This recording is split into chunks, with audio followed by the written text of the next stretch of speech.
Muy buenos días, bienvenidos a otro video del Instituto de Estudios Contables del profesor Pinto Perry. En esta oportunidad vamos a seguir con esta secuencia de 6 videos, al final fueron 6 videos, donde estoy explicando cómo hacer la renta líquida imponible de contribuyentes acogidos a las disposiciones del artículo 14, letra A, letra D3 y letra D8.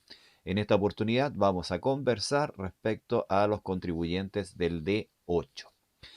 Un pequeño resumen de esto es que estos contribuyentes no tributan primera categoría, sino que determinan una renta líquida imponible 90% igual al D3, por lo tanto todo lo que vimos en el D3 ya se aplica para este caso, más algunos detallitos que vamos a conversar a continuación. Y esa renta líquida se atribuye a los socios y va a sus impuestos finales. El requisito sine qua non de un contribuyente de 8 es que sus dueños sean contribuyentes de impuestos finales. Por lo tanto, esa utilidad va a ir directamente al global complementario o impuesto adicional de esos contribuyentes. Otra cosa súper importante que hay que entender es que un contribuyente 14A antiguo o 14B antiguo, según la disposición vigente al 31 de diciembre de 2019, que se acoge a las disposiciones del D8, tiene que hacer un ajuste. Si es D14, si es 14A, tiene que tomar el RAI, descontar el capital propio inicial y genera un monto de impuesto, una utilidad que se puede amortizar en hasta 10 años. Se puede diferir hasta 10 años considerando un monto de como ingreso en cada renta líquida. Es decir, tributa por el RAP, rentas atribuidas propias, en cada renta líquida del régimen 14D8. Si es un 14B antiguo vigente al 31 de diciembre de 2019 que se convierte en D8, tiene que tomar el RAI, solamente el RAI, y dividirlo en hasta 10 años. Es a elección del contribuyente, puede tributar el RAI en el ejercicio, en un solo ejercicio o en 10, como les digo. Eso queda a decisión del contribuyente. Y ese es un impuesto diferido que tiene que considerar en la renta líquida imponible un contribuyente de 8 por ese lapso. Bien, veamos. Estos contribuyentes, como ya hemos señalado, tributan su renta líquida por los conceptos de ingresos y egresos efectivamente percibidos y pagados, los egresos efectivamente pagados. De esa manera, los ingresos devengados no forman parte de la base imponible. Sin embargo, si son transacciones con empresas relacionadas, se consideran tanto devengados o percibidos. Aquí tenemos que este contribuyente, que es el mismo que hemos estado haciendo con el balance acá, que les pedí la licencia, que me perdonaran porque este era un contribuyente PYME y lo hicimos tributar por 14A, por los montos de ingresos. Este ahora, el mismo balance que vamos a tomar, que este contribuyente no está obligado a llevar contabilidad completa, pero lo tiene que llevar para efectos comerciales, para efecto control. Tenemos que analizar la columna en la cuenta ventas. Otras entradas y otros reajustes no son flujos efectivos, así que no entran en este análisis. Y nos informan que estos 800 millones de pesos tienen 654 de realmente plata que se percibió. Devengados, 100.000 y 46 empresas relacionadas, que vuelvo a insistir, no importa si son devengados o percibidos, igual se consideran. Y acá tenemos esta información. Este contribuyente, vamos a determinar que era un contribuyente 14B anterior y al 31 de diciembre de 2019 tenía un RAI de 55 millones de pesos. ¿Ya? Aquí este RAI está determinado según lo acumulado que tiene este contribuyente y al 31 de diciembre de 2019 tiene 55 millones de pesos. Ese monto lo vamos a considerar en 10 años, porque lo determinamos así nomás. Hacemos el análisis de los egresos, mismo análisis que ya hicimos con nuestro contribuyente 14 de 3, que hay algunos conceptos que son erogados, las remuneraciones, leyes sociales, viajes, viajes y estadías, una parte está pagada y otra está adeudada, igual situación con las asesorías. Eh, las vacaciones, eso es una provisión que no tiene efectos tributarios, así que no la consideramos. Hay multa de intereses que podrían ser gastos rechazados. Telefonía, hay una boleta que está devengada, no está pagada. Y publicidad, la misma historia. Diferencia y cambio, la provisión de impuesto a la renta que aparece en el balance, no lo consideramos. Determinamos nuestros ingresos. Ingresos percibidos, 654 millones de pesos. Los ingresos por las empresas relacionadas se considera ingreso de vengado percibido. Y aquí tenemos algo interesante. Esto es nuevo, es distinto del 14D3. Se considera ingreso bruto el beneficio del artículo 33 bis, es decir, el crédito contra o sea, que genera la adquisición de activo fijo. Ese beneficio no se ocupa en primera categoría, no se puede ocupar y se traspasa a los socios.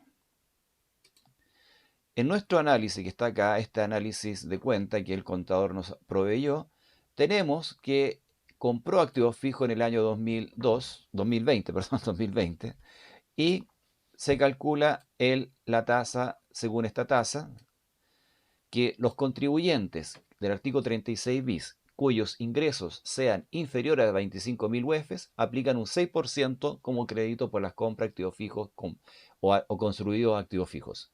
Si tengo un contribuyente que tiene ingresos en un rango de 25.000 UEFs y 100.000 UEFs, aplica una tasa que se obtiene de aplicar el 6% por un factor. Ese factor se saca de 100.000 menos el monto de los ingresos en UF, que no superan 100.000, dividido por 75. Y eso da un porcentaje, y ese porcentaje se aplica a la tasa 6%, y esa es la tasa que aplicamos al activo fijo.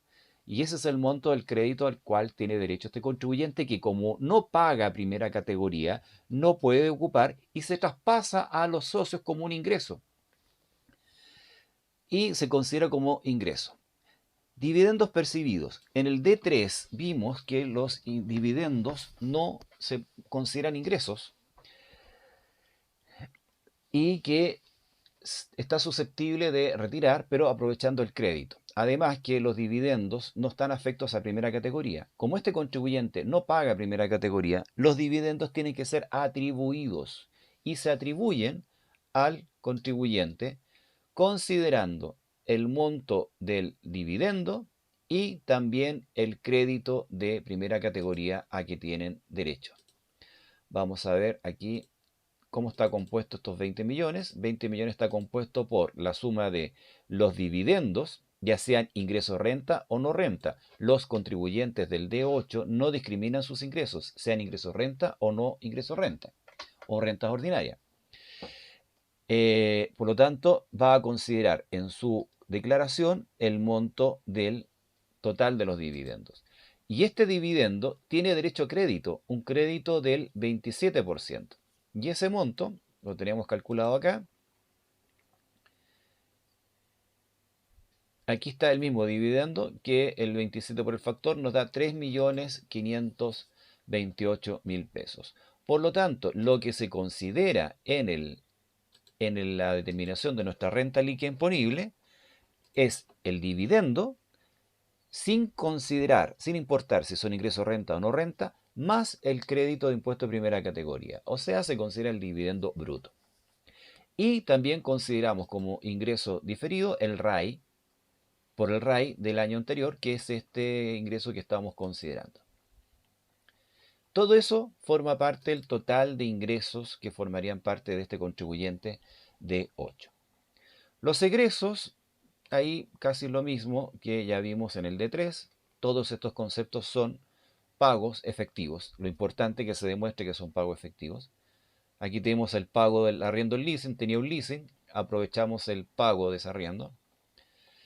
Y rebajamos el activo fijo. El activo fijo también es una erogación, es un egreso. Y tenemos un contribuyente acá que tiene pérdida, al igual que el D3 tiene pérdida. Si analizamos la pérdida del D3, es 93 millones y tenemos 59 millones. ¿Por qué la diferencia? Obviamente por estos conceptos que están acá, que no están considerados como ingresos en el otro lado. Uno podría pensar que pagan más impuestos los de 3, o sea, los de 8 que los de 3. Habría que analizarlo. Quizás esto es un caso puntual que se da, puede ser una variable a considerar, pero hay que ver obviamente si estos contribuyentes tienen muchos dividendos, tenía mucho RAI, y si tiene activo fijo que hay un crédito que se pueda aprovechar. Son muchas las variables. Aquí no hay fórmulas y criterios, hay que ver caso a caso. Son cosas que uno tiene que considerar. Este contribuyente tiene pérdida tributaria. No va a atribuir global complementario, no va a atribuir utilidades a sus socios. Por lo tanto, no van a tener tributación los socios. Ahora, la empresa tiene que presentar su formulario 22 y en el recuadro, este contribuyente no lleva registros empresariales y en el recuadro número 5 tiene que declarar el ingreso diferido. Y acá se coloca saldo del ingreso pendiente, que en el fondo es el RAI, y la cantidad que se va a colocar, se va a utilizar en este año.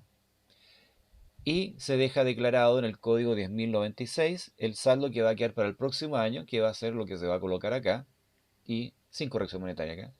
Y se coloca el saldo que se ocupa en el ejercicio y lo que se arrastre y así.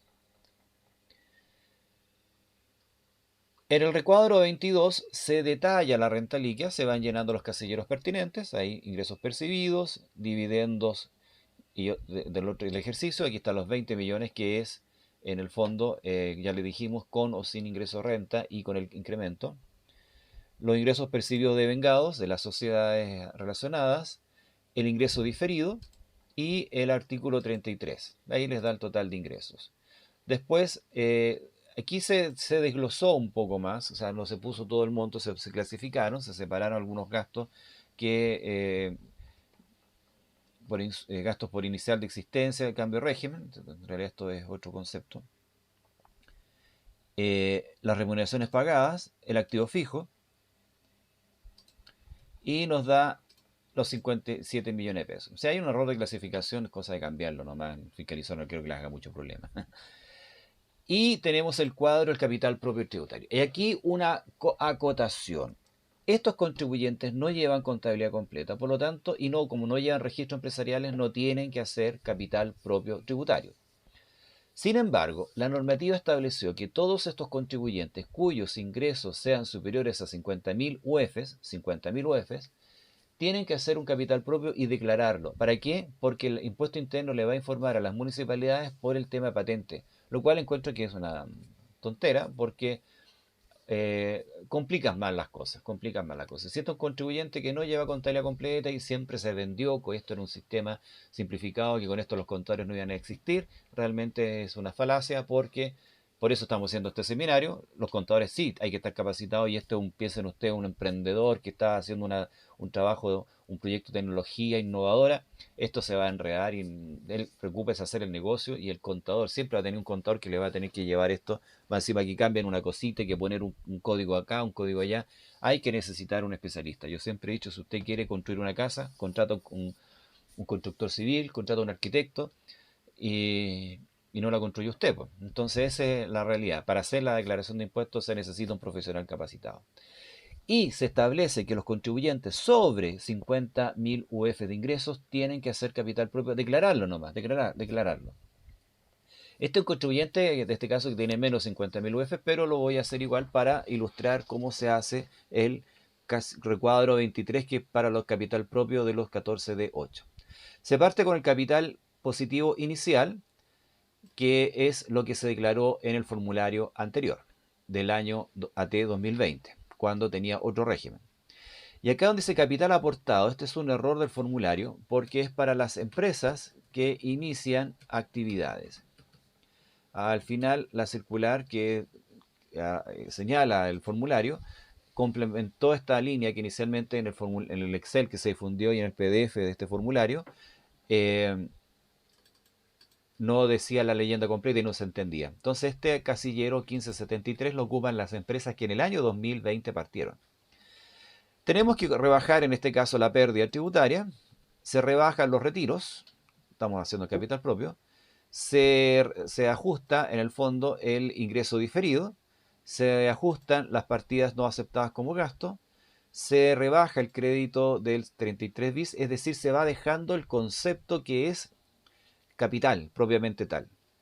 Se rebaja el crédito de impuestos por las participaciones en otras sociedades, que es el crédito por el dividendo, y nos da este capital propio tributario que sería lo que tiene la empresa hoy en día y que en el fondo sería liquidez para recursos para retirar en el fondo. Ese es como conceptualmente podríamos pensar que es este objetivo de este capital propio. Bueno, con esto terminamos esta secuencia, esta saga del final 6 videos, donde hemos visto que para pagar impuestos y comer pescado hay que tener mucho cuidado. Por la atención prestada, muchas gracias.